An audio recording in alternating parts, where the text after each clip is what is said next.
Welcome to the Slop Farm. Enjoy the video. You start by confirming the essentials, updated OS and a known screen time passcode because you will change restrictions now. Open Settings and go straight to Screen Time, then tap Downtime. You will see a toggle and schedule fields. Set the toggle on to begin. This first action locks in the framework for everything that follows. Once done, you establish the window when apps are limited, so set realistic start and end times before moving to app exceptions.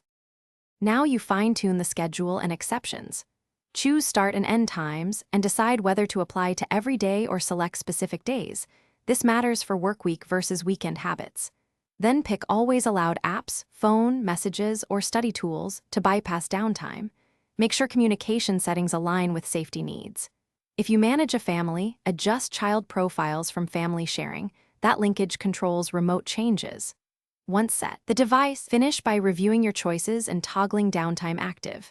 Test immediately. Lock the device and open a restricted app to verify the block and allowed exceptions. If timing overlaps with bedtime or focus modes, make sure those priorities are intentional. If something goes wrong, unable to edit or locked out, use the screen time passcode or contact the family organizer to reset settings. That is the single most useful recovery step. Finally, monitor usage for a few days and iterate as needed. Thanks for watching. Consider subscribing if we helped you today.